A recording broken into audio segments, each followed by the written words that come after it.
Bodie, The Golden Years by Judy Daniel. When I was a little girl, my father would take us kids camping in Tuolumne Meadows in Upper Yosemite National Park. On Sundays, we must go to Mass, and we would attend the service in the town of Lee Vining at the bottom of the steep Tioga Pass on Highway 395. If you kids behave, Dad would promise to take us kids to the old deserted mining camp of Bodie. Duly warned, we would try our best to sit up straight and listen to the sermon. Rewarded, we would all pile into the station wagon off to Bodie. It was a magical destination. We always wondered, why did they set their town on what surely seemed a desolate, wind-blown ridge set right at the feet of the majestic Sierra Nevada mountains? A treasured memory. As an adult, I begged my husband Rick, take us back for one more look at old Bodie. The whole scene is like a dusty and cracked mirror, a window to our own gold rush days. Traveling down that dusty road with my husband Rick and our dog Sierra, I could feel that old excitement growing. The town of Bodie, California, at elevation 8,379 feet, was never easy to get to. Located in Mono County, the town began in 1863 as a small hamlet of placer gold miners. Mono County was created by an act of the legislature on April 21st, 1861. It was the very first of the mining counties to be organized on the eastern slope of the Sierra Nevada mountains. The land is mountainous and spectacular. Bodie is located 7 miles south and 13 miles east of Bridgeport, which town was originally titled Big Meadows. Among the rough mining men of 1863, Bodie had one gentlewoman, Elizabeth Butler Kernahan, and she lived there with her daughter Helen Ann. Her husband, Robert Kernahan, was partners with Elizabeth Brothers to mine the Bodie Bluff territory above the camp. It was hard work, isolated from civilization. The weather was freezing cold and unpredictable. The townsfolk took great pleasure in their rugged life. Over the next 2 decades, Bodie became a place of fabulous wealth, wild Saturday nights, and low morals, if you would believe the local newspapers. The life of a virtuous dance hall girl is not a merry one, and there are trials to be borne which should be accepted as a penalty for leading such a life. Bodie Free Press, 1879.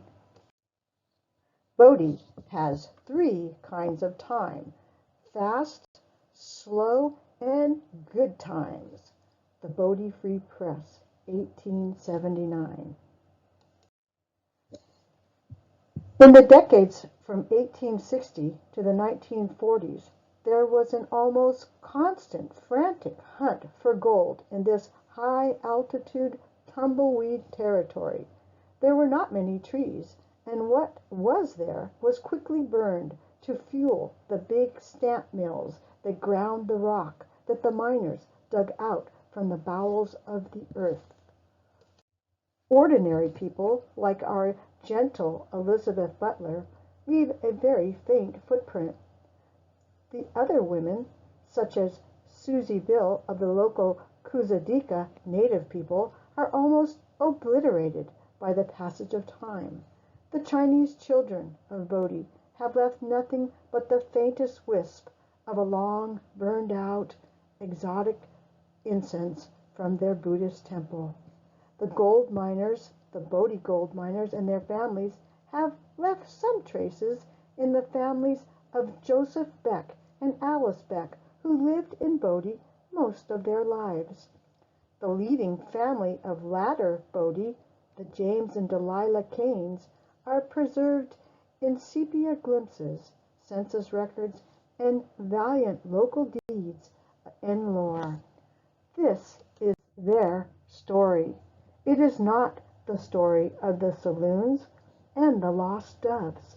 The roar of the Saturday night gun battles will be silenced by the lives of Bodhi's women and children. Their lives revolved around schools when they could be opened, churches on Sunday when the weather did not blow a blizzard, and time for plenty of mischief in between.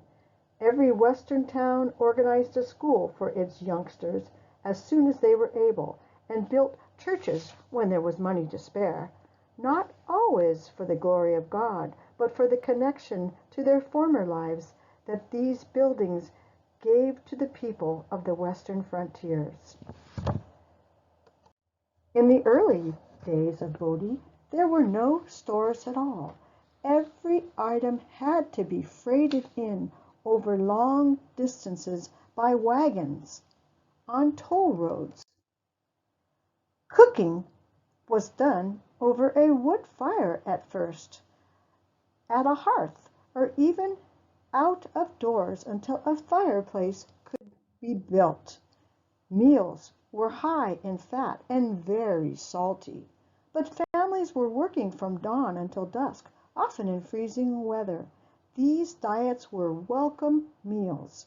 Families grew what they could, but in Bodhi's high altitude, snow could be on the ground for up to 9 months.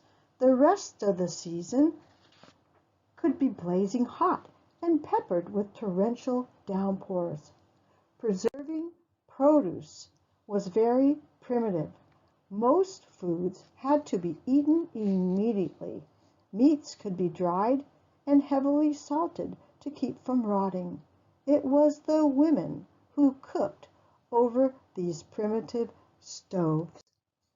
Preserved the fruits in the growing season. If they had them, they would use a mason jar, invented in 1858. If they did not have these, they might rinse out the kerosene tins that they had for their lanterns and reuse these for their produce. Women could bake breads and biscuits and some cakes. Donuts were especially popular. It went so well with a cup of coffee. Donuts from the Frugal Housewife, 1833. For donuts, take 1 pint of flour, half a pint of sugar, 3 eggs, a piece of butter as big as an egg, and a teaspoon of dissolved pearlash, which was an early type of leavening made from ashes. When you have no eggs, a gill of lively emptings, which product was the yeast left over at the bottom of a barrel of beer. The lively emptings will do, but in that case they must be made overnight. Add cinnamon, rose water, or lemon brandy if you have it. If you use part lard instead of butter, add a little salt. Do not put them in the oil until the fat is very hot.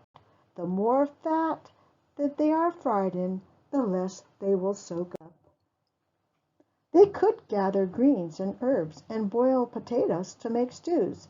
This was the most common meal that the gold miners' families relied upon. Jack Rabbit Stew by W. B. Ayer and Company, 1885. Cut rabbit into pieces, including the neck, head, not the eyes, lung, liver, and heart. Place these pieces in an earthen dish. Add 1 onion sliced, 1 teaspoon of whole pepper, 2 bayberry leaves, 12 cloves, a little parsley and salt, and allow to stand in a cool place for 24 hours. When ready, place in a pot, cover, put on the fire, and allow to simmer until soft.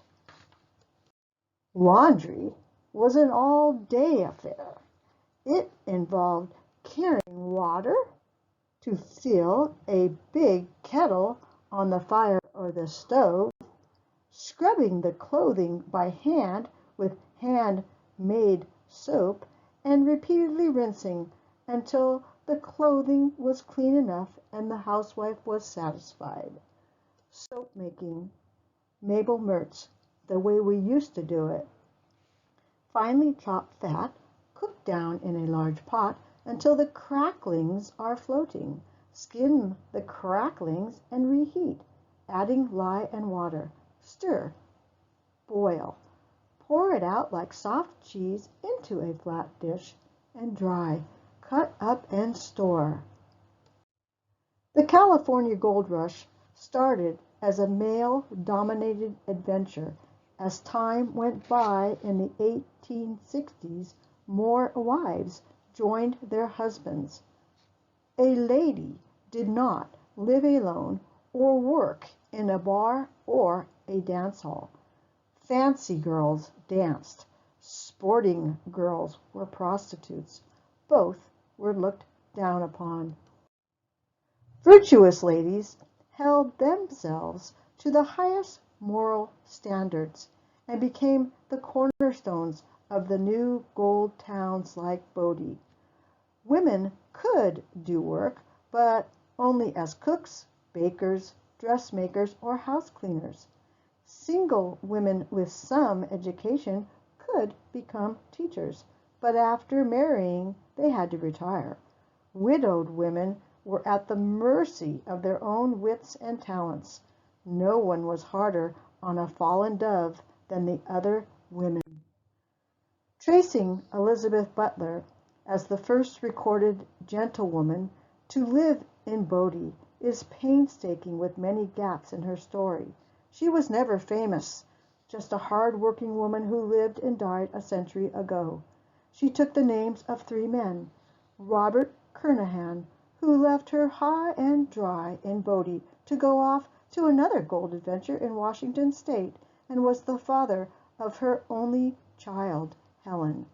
Almon Huntoon was her next husband, with whom she went into a business, the Booker Flats Hotel. But that man committed suicide when the Bodie economy took a dive. Lastly, Elizabeth married local carpenter Jesse McGath, who is reported to have built the finest house in Bodie. Her character was never publicly faulted. She was never shunned or the subject of gossip. Born in upper rural Wisconsin in 1843 to Daniel and Anna Butler, when she was 18, she joined her father and 3 of her brothers on the long walk to California to hunt for gold in 1860. Her mother was content to stay back in Wisconsin. Her father walked back and forth to California twice and rode the train out once. Her brother Wilson was a long-time blacksmith in Bodie. Her other brothers were partners with Robert Kernahan, her husband, in various gold mining ventures. They started first at the Comstock, but that town was overcrowded, so they moved on to Aurora, Nevada, Bodie's so-called sister city. And then by 1863, Robert, Elizabeth, and Helen were installed in a 1-room cabin on Brown Street in Bodie. Brown Street was the only street in Bodie at that time. Life is like a blanket. You can't have everything you want in this world. Life is like a blanket that is too short. If you pull it up over your shoulders, you will uncover your feet. If you cover your feet, then your shoulders must be bare. However, some managed to draw their feet a little and pass a pleasant night. The Bodie Chronicle, December 1878. The happiest time for Elizabeth was when her younger sister Marietta came to Bodie to marry Roger Horner. The first baby to be born in Bodie was their son, Matthew Horner, on April 3rd, 1869. Together, Elizabeth and Marietta sewed the wedding gown. This gown, that you can see on the screen, has been preserved all these years later and is on display at the Schoolhouse Museum of the Mono County Historical Society located in Bridgeport. Only a ring is necessary to engage a wife, but nothing short of cash will secure a good hired girl. The Bodie Chronicle, 1880. A bit of Bodie history is perhaps necessary at this juncture. The first gold in this area was panned out of Dogtown Creek, west of Bodie, in 1857. From here, the rush moved east a bit to Motoville, where color was discovered by 1859. A Tuolumne County gold panner, William Bodie, that is Bodey, came to Dogtown in mid-fall 1859. On a scouting and camping excursion, William Bodie hit color in the creeks above the old eventual town of Bodie in Taylor Canyon. Even though winter with its severe cold weather was approaching, William Bodie decided to leave Monoville after he got supplies, intent on going back to his strike. But he got caught in a terrific blizzard and under mysterious circumstances perished. But his companion Black Taylor survived somehow. This Black Taylor was forever shunned after this, and was ultimately pursued by the very peaceful local Paiutes and dismembered, his body scattered to the four winds in the high desert, fitting justice for abandoning his friend Bodie to freeze, some would say. The sight of William Bodie's gold produced some results the following spring, but a local sign painter didn't like the look of the spelling of Bodey above the new livery and changed it to Bodie, Bodie. By 1864, the group of ramshackle cabins, lean-tos, and huts became the hamlet of Bodie. The lone gold panner, was replaced by a team of men, a crew, working together with simple mining machines like a rocker, which was an oblong open box mounted on a rocker and placed on a sloping surface. Dirt was shoveled in and buckets of water were dumped in. The water would wash away the lighter materials, and the heavy gold would sink to the bottom of the box and get caught on the built-in ridges on the floor of the rocker. The rocker worked for surface claims well enough, but it became increasingly apparent that the richest veins went deep into the earth. These veins needed deep tunnels to be dug and shored up with forests of strong timber. A skilled workforce demanding a higher daily wage was required to follow the spiders of drifts into the solid rock tunnels, some now extending 40 feet underground. This required organized companies with deep capital backing. By 1870, the surface gold at Bodie played out. Robert Kernahan and the other dreamers went off to new excitements. By 1875, the new mining companies were organized and were hiring and were just about to hit pay dirt in Bodie.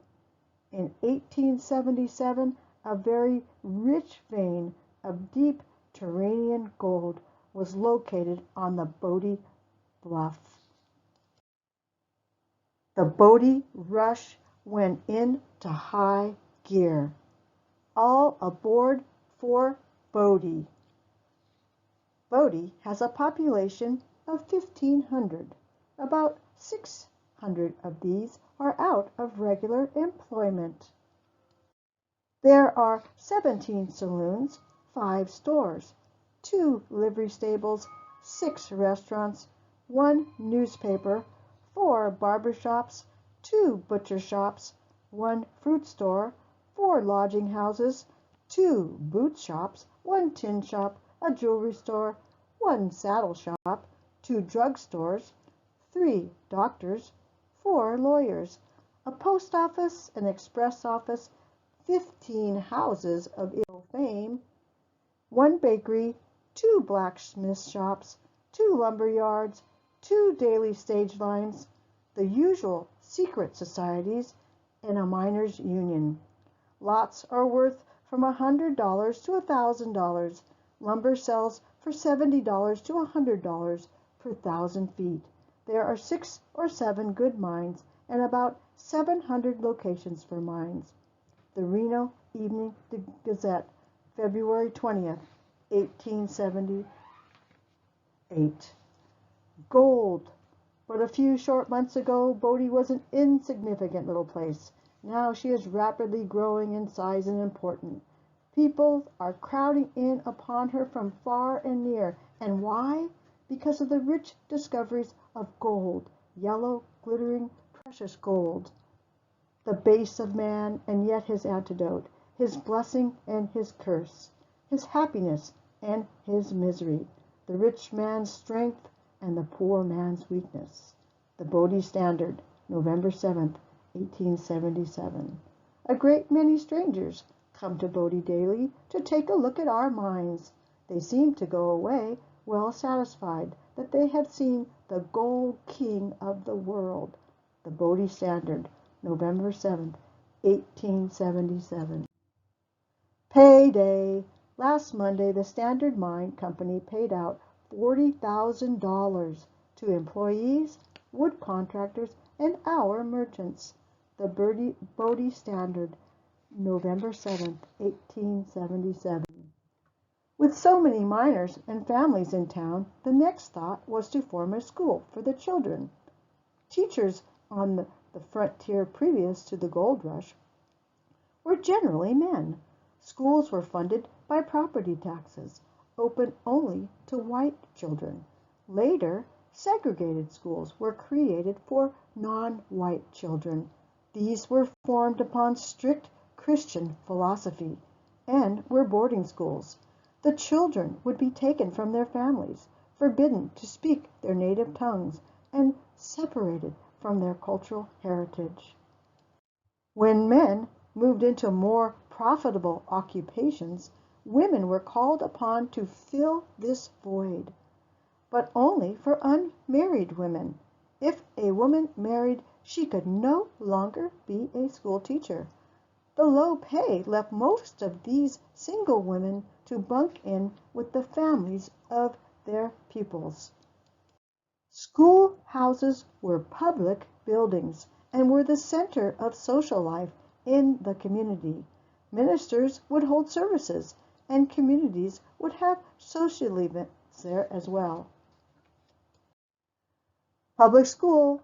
On Monday, the first term of the first public school in Bodie commenced. The school at present is located at the residence of Mrs. J. W. Dawley and is under her management. The Bodie Standard, January 9th, 1878. Our public school has opened. Miss Belle Donnelly, teacher, with 10 scholars. The Bodie Standard, May 1878. Monday was a rather windy day. School opened with 20 scholars. The The Bodie Standard, May 1878.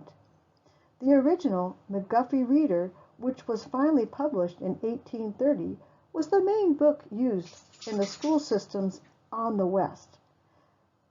These books had stories and poems, essays, and speeches. They had a very strong moral philosophy. They also were the first reading materials offered to children that used the phonics method and were very popular. The town of Bodie is situated on a flat, said to be 2,000 feet higher than Mount Davidson. God knows it's high enough for me. The flat is about 2 miles in length by half a mile wide and contains 175 to 180 houses and cabins. All classes of business is represented. Virginia City Territorial Enterprise, March 1878. Bodie Market Report, December 28, 1878. The Bodie Chronicle. Flour is $1.50 a pound. Oatmeal, 4 cents a pound. Buckwheat, 15 cents a pound. Potatoes are 6 to 8 cents a pound. Beans are 4 cents a pound. Cabbage is 8 cents a pound. Onions, 8 cents a pound. Turnips, 8 cents a pound. Apples, 4 cents a pound. Dried pears, 20 cents a pound. Crushed sugar, 20 cents a pound. Coffee, green, 30 to 40 cents.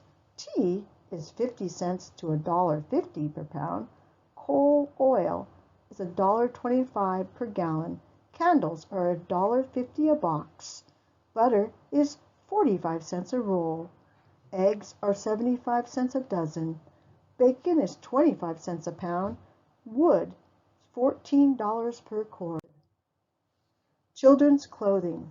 As children moved west with their families, the style of their dress reflected some emancipation from the rigidity of back home. Most clothing was sewn by the mother. Patterns were cut down from frontier women's dresses. Children must do chores, so restrictive clothing was not practical. A girl's dress was usually a dark color that hid the dirt and was covered by an easily laundered overdress, an apron or pinafore. The overdress could be switched for another one while the mother laundered the first. Buttons were priceless on the frontier. Most dresses were tied with an attached sash. Girls wore ankle-high, button-up leather boots, practical in all weather. At 18, the dress must touch the ground. At 16 years of age, ankle length was proper. At 14, it went to the calf, and 12 and under, the hem was just below the knee. The Bodie Miners' Union Hall. The mines depended upon a skilled workforce, and by forming a miners' union, the workers could band together for higher wages. The Bodie Town Union Hall was an important symbol that the work was being done by skilled workers. It represented the entire social life of these men who spent their days and some nights all underground. Quartz miners could demand $4 a day, but often this was the wage received for the highest skilled miners. Newcomers could earn much less. The union kept the owners from going out and hiring cheaper Chinese laborers and was a symbol of the might of the white workers. This new hall, on which work was commenced less than a week ago, is now being rapidly erected. The sides are up, the floor is laid, and it will be completed before the 28th of this month. The building is 30 by 70 feet and has 2 anterooms in the front, 10 by 12, and the hall will be 12 feet high. The front will be handsomely finished, and when completed, the whole building will cost $8,000 and will be quite an addition to the town. The Bodie Standard, May 1878. The late Alex Nixon, who was shot and killed by Thomas MacDonald on the morning of June 13th, was buried from the hall of the Bodie Miners' Union Friday evening. The number of Union men attending was about 100, with 150 citizens also attending, one of the largest turnouts ever seen in Bodie. The Bodie Standard, June 1878. The 1880 Bodie Census. Mono County has 7,100 people, just enough to be comfortable. The Daily Free Press, January 1881. Bodie, according to the census, has only 5,417 people. Some would say it's more like 7,000 or even 10,000. But 5,417 is a goodly population for a place only 2 years old. The Bodie Standard, July 1880. The 1880s to the 1890s offered very limited occupational opportunities for women. As educational opportunities expanded from 1900 to 1920, more possibilities became open. The Bodie Census of 1880 lists 454 respectable females, outnumbering the famous Maidens of Virgin Alley, which has only 20 listed by name. Of these respectable females, 339 were housewives living with a husband. The oldest was 58 and the youngest 16, predominantly of the Caucasian race. There was listed 13 Chinese wives. Of the other women, 17 were living with a relative, 12 were listed as sisters, ages 13 to 40, and 3 were listed as unmarried daughters. 2 were mother-in-laws, such as 75-year-old Mary Brown, and there were 4 married women living with their children but had no husband. 1 divorced woman, Emma Barnes. There was also a long list of the many widows, a sad tradition in a mining town. The women who worked outside the home were a much smaller group, and they were strictly limited in their choice of respectable professions. There were 9 lodging house managers, 6 boarding house proprietors, 1 saloon owner, Maria Hall, 6 cooks, 4 waitresses, 20-plus housekeepers, 3 laundresses, 8 dressmakers, a milliner, 2 hairdressers, 1 tourist from Kentucky, a poor woman sick in the hospital, and 2 teachers, Belle Donnelly and Sarah Summers. Bodie's Chinatown.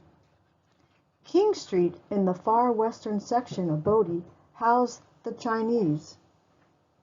It was just past Maiden Alley that housed the town's sporting ladies. So in fact, the Chinese were allowed to exist in Bodie, but were not highly regarded. The Chinese in most California mining communities were ridiculed, feared, maligned, and often physically abused. Therefore, the Chinese would gather together, as they did in Bodie, for mutual security and protection. Bodie did not have any especial racial strife. It appears the town of Bodie had a relatively tolerant attitude, if the races and groups stayed within their sections. The Chinese in Bodie provided services that were needed in the town. For example, they were willing to inhabit the rugged woodcutting camps and hired the firewood needed by the housewives on their backs into the town. The Chinese at first did not blend into American culture because of the hostility they encountered, mainly because they undercut the wages that other laborers would work for. The northern Chinese provinces had been experiencing a great famine and many political disruptions. This caused many to indenture themselves into a type of bondage where a man would work for an association or tong for several years in California in exchange for passage and a small payment to a man's family. Most came to California as single, illiterate agricultural workers, but some in China had caught the gold fever of the 49ers, and the Chinese name for California was Gold Mountain Jinshan. Unfortunately, these workers once in California became trapped by their own countrymen and were enslaved by them for many years. Women from impoverished families in China would sell their daughters to these associations. These poor souls were brought into the California state and housed in virtual cages to work out their existence as prostitutes for the association's single male workforce, and they were often addicted to opium to keep them compliant. Of the 11,794 women Chinese living in California in 1852, only 7 were women. By 1870, 3,536 Chinese women had emigrated to California, but 62% were listed as prostitutes, 2,157. The 1880 census lists 357 persons of the Chinese race living in Bodie. 22 were female, 13 were married, 9 were listed as single, ranging in age from 19 to 32. No Chinese children were listed. The Chinese undoubtedly had children living with them in the married households of Bodie. The issue is that the white census takers did not count them, as their cultural background was not of value. The children were not allowed to go to school, so they were in essence the invisible residents of Bodie. After publishing this book, a woman of Chinese American descent from San Francisco contacted me. She had been tracing her family's history and discovered that her grandmother as a child had lived in a rural community adjoining Bodie, the area around Benton, California. She had in her possession a photo of her Chinese grandmother as a child attending school in Benton. The grandmother had been adopted by a Chinese family that had a store in Bodie. In the 1880 census, there was listed Ah Ching, 38, married to a wife who was 26, and he was a teamster. Ah Ki, 37, married to a wife who was 24. He was the manager of a Chinese lodging house. Ah Sing was 32. He was single, and he was a cook at the jail. Ah Sam was married to a wife who was 29, and he owned a grocery store. Hing Hong was married, no profession listed. Ah Long, 29, was married, and he was a cook.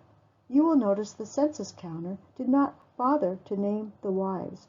Also, that the count was a handwritten affair that employed male counters, who personally interviewed the Bodie residents and the Chinese residents.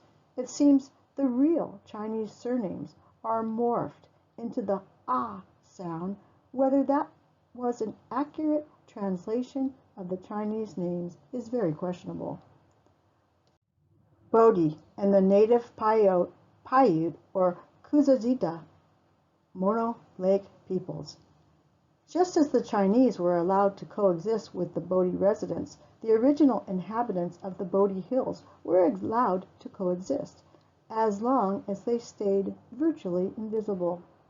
July 1878, Captain Bob of the Paiutes observed as regard to his experience in gambling, "Sometime win, all the time lose."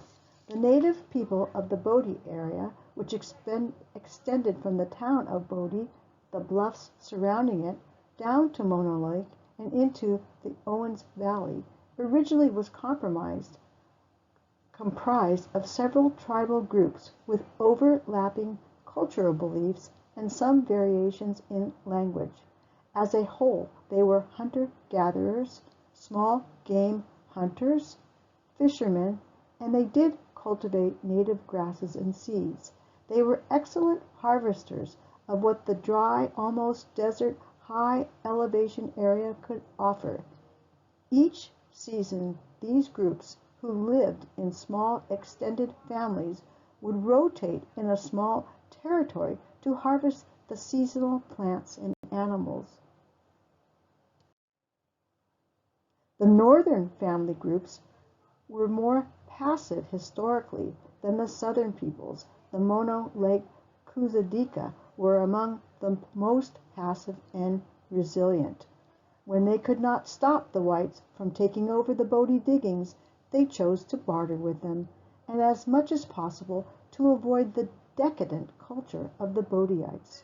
They especially sheltered their women, who would be treated as virtual prostitutes, and their children, whom the Christians sought to kidnap and send away to boarding schools, oftentimes with no notice and without the parents' permission.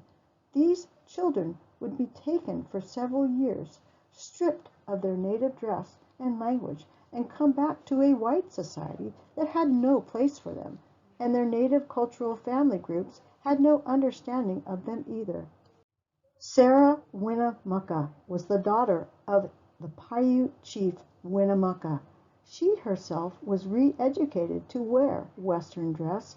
She wrote and spoke English very well, and represented her people in Washington, D.C. for many years. Her life is a mirror of the tragedy that Native women experienced. I was a small child when the first white people came to our country. They came like a lion, yes, a roaring lion, and have continued to come so ever since. We are taught to love everybody. Girls were named for flowers or rocks.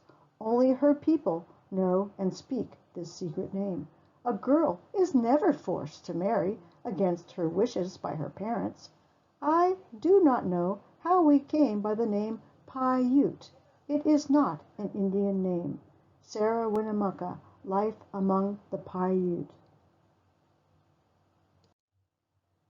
In the Bodie area, there was only one record of a Kuzadika battling the miners, and it ended peacefully with not many injuries. The Kuzadika people were inundated with frenzied gold seekers who were all heavily armed and ready to fight. They chose to follow a slow process of adaptation to the new conditions. With the white takeover of the tribal gathering and hunting areas, the Kuzadika found it increasingly difficult to procure their native foods, and they became dependent upon the white settlers. They began to trade their labor for goods, adopted Western dress, and learned some English. By the 1880s, the Kuzadika men were indispensable ranch and farm hands during sagebrush clearing, fence building, and harvesting. The Kuzadika women were excellent at basketry, making bowls for food, winnowing baskets for harvest, conical carrying baskets, and water containers. They favored banded designs of red and black. They were also available to do laundry for the women of Bodie, and in later years were known to sift through the discarded tailings of the Bodie mines looking for bits of lost gold. 1880 to 1882, high times in Bodie. The mines are looking well, and the camp has a bright future. Everybody is preparing for a hard winter. Wood is high and hard to get. The Bodie Standard, November 27, 1877. Much has been written about the amazing gold riches that made the town of Bodie so romantic. Viewed from the perspective of modern geology, the 100-pound gold bar of Bodie gold contained 73 pounds of silver, which left only 27 pounds of gold. The high silver content caused Bodie gold to be very pale.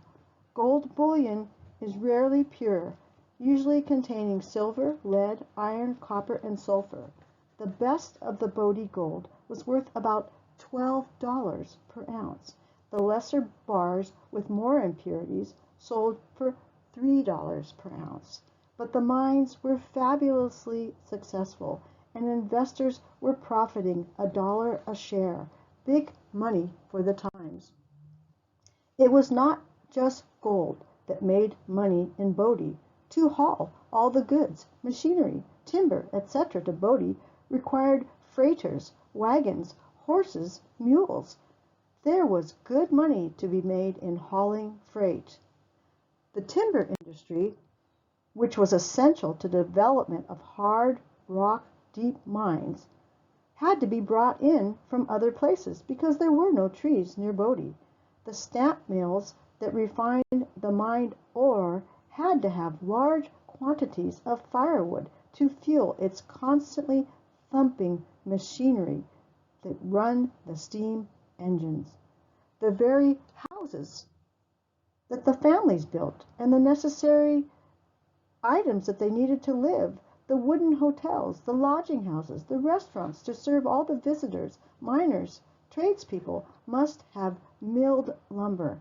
Every housewife must have wood to cook, and Bodie's infamous winters demanded cords of wood readily available, or people would surely freeze to death. The man most instrumental in freighting, milling, and distributing wood and timber became James Stuart Kane. Born in Rockburn, Canada in April 1853, James Kane was a man with drive and ambition. He moved west, joining the gold fever, but Kane decided the best way to make his mark was in the timber business. Kane started at the bottom, working the dangerous timber flumes for the Comstock, but invested all his earnings in railroad stock and freighting. He married a beautiful young girl of 18, Martha Delilah Wells, a native-born Westerner who was from Genoa. She was born in 1861. Genoa was still in the Utah Territory, but now it is located in Nevada. If James Kane had brains and determination, Delilah Kane had grit, confidence, and a will that never quit. The famous Kane house on Fuller and Green Street that is so often photographed is actually not their original residence. This glass front wood house was actually built by Elizabeth Butler's third husband, Jesse McGaff, and was originally situated way up the street opposite the Green Street schoolhouse.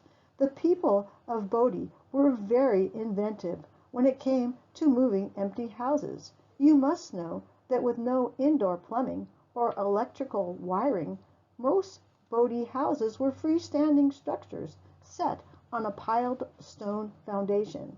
When a house needed relocation, and this happened quite often as people came and went quickly in Bodie, depending on their luck, or the huge fires that went through Bodie on 3 occasions would necessitate some families having to have a new house since their house burnt down. The house was jacked up and placed on huge roller logs and carefully moved to a new location for the family to enjoy. In winter, it was even easier to drag the houses on the deep snow using large sleds. Anyway, the original house that the Kane family occupied with their 4 children, Victor, Jessie Delilah, nicknamed Doll, Stuart, and Jimmy, was opposite the new house, still on Fuller, but on the eastern side of the intersection. The history of frontier childbirth. Childbirth remained a taboo subject in Bodie of the 1880s. Pregnancy was not discussed in public. Childbirth was dangerous, as 1 to 1.5% of women died from exhaustion, dehydration, infection, or hemorrhage. Children often died as newborns, and 1 in 10 children did not reach the age of 5. Women birthed at home and relied upon a midwife. Most homes did not have running water, and they had to rely on the water heated at a stove to perform this difficult birth. The healthy birth of the 4 Kane children was considered quite a blessing, and Delilah Kane, the mother, was devoted to doing her very best to keep them healthy. While James Cain was gradually buying shares in multiple Bodie enterprises, Delilah set all her children to school and kept them as neat as possible. Jessie Delilah, or Doll, as she was known throughout her life, seems to have been a highly valued little girl. You can see this in her erect, positive posture and her almost mischievous smile. As the 1880s turned into the 1890s, life for women and children, even in Bodie, started to include more leisure time, more time for culture, and even for play. Paper dolls. A paper doll is a two-dimensional figure printed on paper. Godey's Lady Book was the first magazine to print a paper doll in black and white. In November of 1859, it was attached to a page of costumes for children to color. Publishing company McLaughlin Brothers published paper dolls in the 1880s. They were sold for 5 cents to 15 cents per set and had names such as Dottie Dimple, Jessie Jingle, and Bessie Bright. Often the costumes, once cut out, would be glued to the paper doll using tiny drippings of candle wax. The 1890s was known as the decade of the bicycle. The new safety bicycle was invented by John Kemp Starley in 1885. It had identical wheels and, by 1889, air-filled tires. Susan B. Anthony declared that the bicycle for women had made them more mobile and did more for women's emancipation than anything else. Although the glory days of gold prospecting and mining had just about faded in the 1890s, several small claims continued to be worked. The Cain family became the dominant force in Bodie by the 1900s. They owned most of the town and businesses. Even after the children grew up and moved on, the old camp was visited as a second vacation home by the local residents of Mono County. The Cain family was instrumental in convincing the state of California to take over the proprietorship and created Bodie Historical State Park in 1962. Afterward, Elizabeth Butler eventually moved to Bridgeport, taking in laundry work until her death in 1912. Elizabeth mothered all the children of the Butler clan, including the 3 Sawyer offsprings of her daughter Helen, who had died in an accident in 1885. Alice Beck lived with her parents in Bodie until her marriage to Harvey Boone, longtime storekeepers of Bodie on the corner of Main and Green Streets. Joseph Beck worked for the Standard Mine for 30 years. Susie Bill lived her entire life in Bodie in the Mono Lake area. She was married and had 3 children. Her husband, like her father, worked as a packer in the Yosemite area. Jessie Delilah Cain finished school in Bodie and then graduated from Mills College with a degree in music. She then worked as a clerk in her father's businesses, and then even as the postmistress of Aurora, the sister city of Bodie. She met Emil Billup in Bodie in 1909 at a social at the Bodie's Minor Union Hall. She was so very proud of her driving skills and could be seen with her famous hats, picking up her friends and driving about. She married Emil Billup in 1911 in San Francisco, and Emil was the last superintendent of the Benton and Bodie Railroad. They had 2 sons. Her mother and father eventually lived with her in San Mateo until they passed. Her father always involved in new ventures in old Bodie. You can still visit the California State Park at Bodie. It is a wonderful experience. The entire town, piece by piece, board by board, tells the story of our California past. It is a happy place, remembering the good old days preserved forever. The end.